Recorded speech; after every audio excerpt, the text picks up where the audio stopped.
సూర్యాపేట పట్టణంలో శబరినాథ్ ఫౌండేషన్ ఆధ్వర్యంలో night cricket season 5 final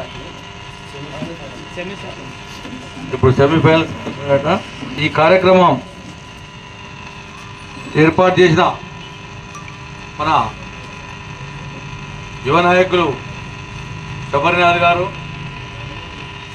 వారి తల్లిని పట్టుదలతోటి ఇక్కడ వార్డ్ కౌన్సిలర్ చేయడం జరిగింది.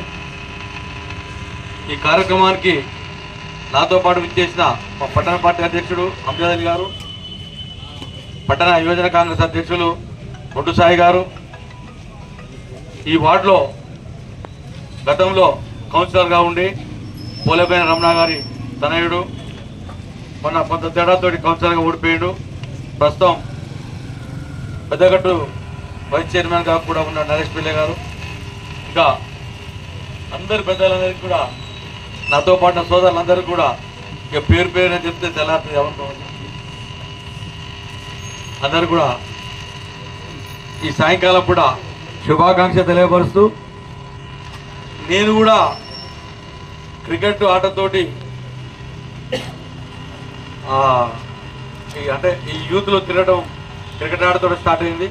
ఈ జూనియర్ కాలేజ్ గ్రౌండ్లో ఒక 100 మ్యాచ్లు ఆడి వచ్చిందా ఈ గ్రౌండ్లో. అప్పుడున్న పరిస్థితులు కార్క్ బాల్, అప్పుడు ప్యాడ్స్ లేవు, అప్పుడు సరిగ్గా గాడి కూడా దొరకకపోయేది, అట్లా ఉంటా ఉండే. ఒక మ్యాచ్ ఆడాలంటే అప్పుడు 30 రూపాయలు 40 రూపాయలు ఖర్చు ఆ రోజుల్లో. ఆ 30-40 రూపాయలు సమకూర్చుకుంటే కష్టమయ్యేది. కార్క్ బాల్ అంటే 3 రూపాయలు 70 పైసలు, నాకు ఐడియా 4 రూపాయలు లోపల ఉండేది. ఆ 4 రూపాయల బాల్ కొనుక్కొని కొత్త కార్క్ బాల్ మ్యాచ్ ఆడితే ఏముండేదంటే గెలిస్తే కొత్త బాల్ ఇచ్చేది, అట్లా ఉండేది. కానీ అందరూ కూడా చాలామంది క్రీడాకారులు ఈ ఊళ్ళో క్రికెట్ ఆడుతూ ఉండేది. అప్పుడు ఎవరు కూడా ఈ ప్రోత్సాహాలు లేవు క్రికెట్కు.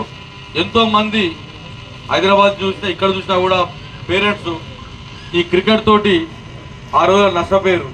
ఎందుకంటే పొద్దుగాల 4 గంటల వాళ్ళు గ్రౌండ్ తీసుకుపోవడం, పిల్లలను తీసుకురావడం, వాళ్ళు ఎక్కడికో ఆగిపోవడం, ప్రోత్సాహాలు లేకుండా ఉండే. ఇప్పుడు మాత్రం అన్ని ఆటలలో కూడా మన భారతదేశంలో ప్రతి ఆటకు కూడా ప్రోత్సాహం లభిస్తుంది.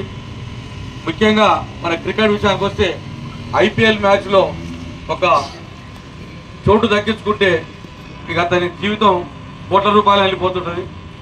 మరి మీరందరూ కూడా దాన్ని దృష్టిలో పెట్టుకొని దీని మీద కాన్సన్ట్రేషన్ చేసి ఇప్పుడు ప్రభుత్వం తరఫున ఏమైనా మేమైతే ఆడేటోళ్ళం కాదు, ఇప్పుడు అంజద్ భాయ్ చెప్పినట్టు మీకు వెనక ఉండి మీకు ప్రోత్సహించడం, మీరు ముందు ఉండి మీ సామర్థ్యత మీ శక్తి మీరు ఉపయోగించి చేస్తే మీకు ఈ సూర్యాపేట పట్టణం నుంచి తగిన గుర్తింపు రాష్ట్ర స్థాయిలో ఇప్పించడానికి పెద్దలు మాజీ మంత్రివర్యులు మన ప్రియతమ నాయకులు దామోదర్ గారితో ఈ విషయాలు మాట్లాడి ఖచ్చితంగా మన కాంచి రావాలి. ఎందుకంటే నిన్న మొన్న చూస్తూ ఈ మధ్యకాలంలో ఉమ్మడి ఆంధ్రప్రదేశ్ నుంచి అయితేంది, తెలంగాణ రాష్ట్రం నుంచి అయితేంది, ఒక అమ్మాయి ఒక అబ్బాయి కూడా జాతీయ జట్టులో ఆడుతూ ఉన్నారు.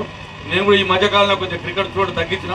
నిన్న మొన్న పాకిస్తాన్ మ్యాచ్ చూసిన. అదెందుకో కోహ్లీ సెంచరీ కొట్టాలని నేను ఒక పని మీద హైదరాబాద్ ఉన్నా.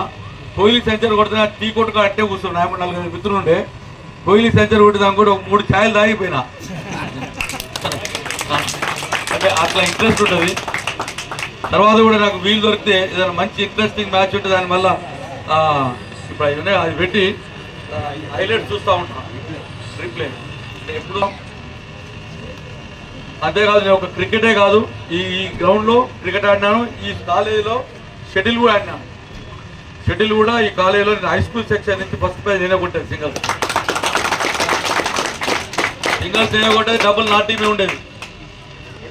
ఈ హై స్కూల్ ఉండి అప్పుడు హై స్కూల్ ఉంటుండే, మరి ఇప్పుడు తెలియదు కానీ అప్పుడు ఇంటర్మీడియట్ అంటే వేరు వేరు కాదు, ఇంటర్మీడియట్ కాలేజీలనే 8th, 9th, 10th ఉంటుండే. అప్పుడు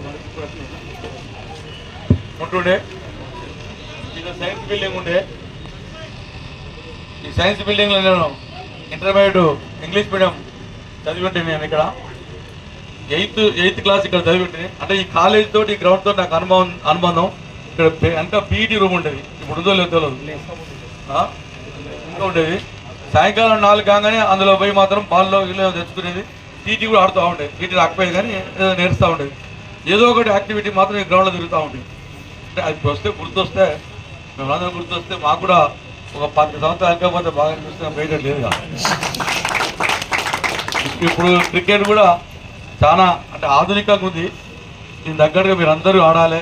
మీరు కోరుకున్నట్టు ఈ గ్రౌండ్ ఏదైతే అంటున్నారో, ఇది గతంలో దామోదర్ రెడ్డి గారు ఇక్కడ శాసనసభ్యునిగా ఉన్నప్పుడు ఇక్కడ ఏదైతే పాత ఇప్పుడున్న ఎస్పీ ఆఫీస్ ఉందో ఆ స్థలాన్ని స్పోర్ట్స్ స్టేడియంగా తీసుకొని దాన్ని ఆ రోజు నిర్మించడం జరిగింది.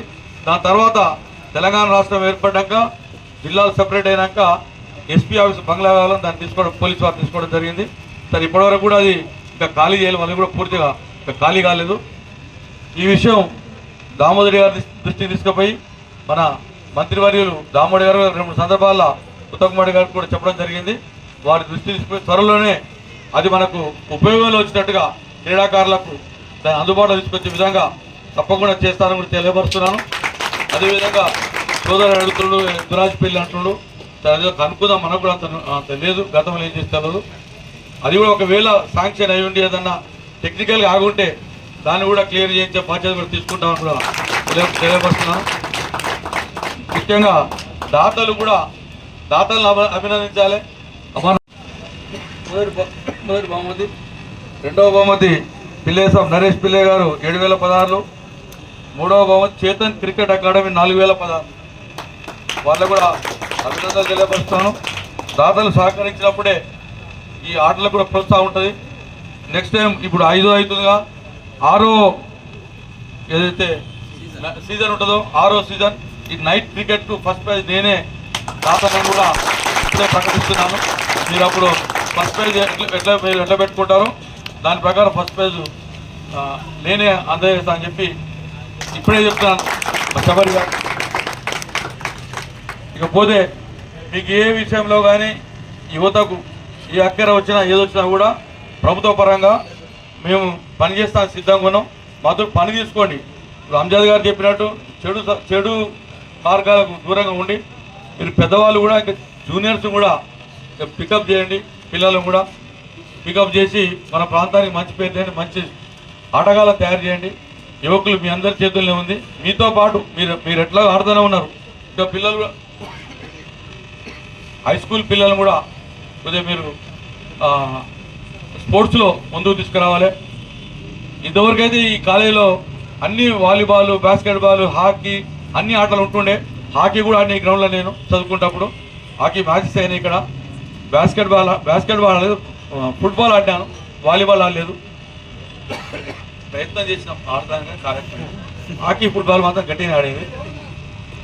నేను అనుకుంటా అంటే ఆ రోజులలో అట్లా ఆటల మీద ఉండబట్టే ఇప్పుడు 56-57 ఏళ్ళకి వచ్చినా కూడా ఇంకా ఇట్లనే ఫిట్నెస్ అంత పర్వాలేదు, గుణకాడికి పర్వాలేదు.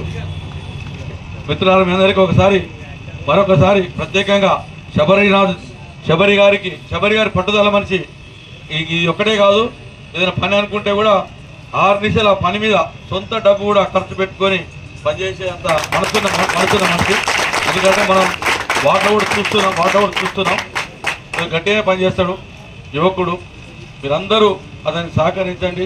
అతను కూడా మీ అందరం ఎమ్మటి ఉంటాడు, మీ అందరం ఉంటాం. మనందరం కలిసి సమిష్టిగా ఉండి సూర్యాపేట పట్టణంలో మంచి క్రీడాకారులు వెలికి తీసుకోవాలి. నా దృష్టికి కొంతమంది తీసుకొస్తూ ఉంటారు చిన్నపిల్లలను, అదేందో స్పోర్ట్స్ అకాడమీ దాంట్లో చెప్పమని. నేను నా దృష్టికి వచ్చి చాలా చెప్తూనే ఉంటాను. పేదవాళ్ళ ఊళ్ళకి వెళ్ళి ఉంటారు కదా, ఏది చెప్పినా కూడా నా వంతు సహకారం చేస్తూ కూడా వస్తూ ఉన్నాం. భవిష్యత్తులో అట్టే చేస్తానని కూడా తెలియపరుస్తూ నన్ను ఇక్కడ ఆహ్వానించిన మా మిత్రులకు మరొకసారి శుభాకాంక్షలు. ప్లేయర్స్కు నాకు కొద్దిగా టచ్ తక్కువ ఉంది, మనం మీతో ఇంటరాక్ట్ అవుతా, మీతో కలిసి సరే ఆడకున్నా కూడా నా టైం దొరికినప్పుడల్లా మీతోటి నాతో షేర్ చేసుకోవచ్చు. నేను షేర్ చేసుకుంటాను. నేను ఇక్కడ గుర్తుపడిన ప్లేస్ రాయేష్ నాకంటే అంటే చూసిన కాడికి తర్వాత నేను మన గ్రౌండ్కు టైం లేక రాకపోవడం అది ఏదైనా కూడా మీ అందరికి అందుబాటులో ఉండి మీ అందరి మంచి మార్గంలో రండి. మీ అందరితో పాటు మేము ఉంటామని చెప్పి తెలియపరుస్తూ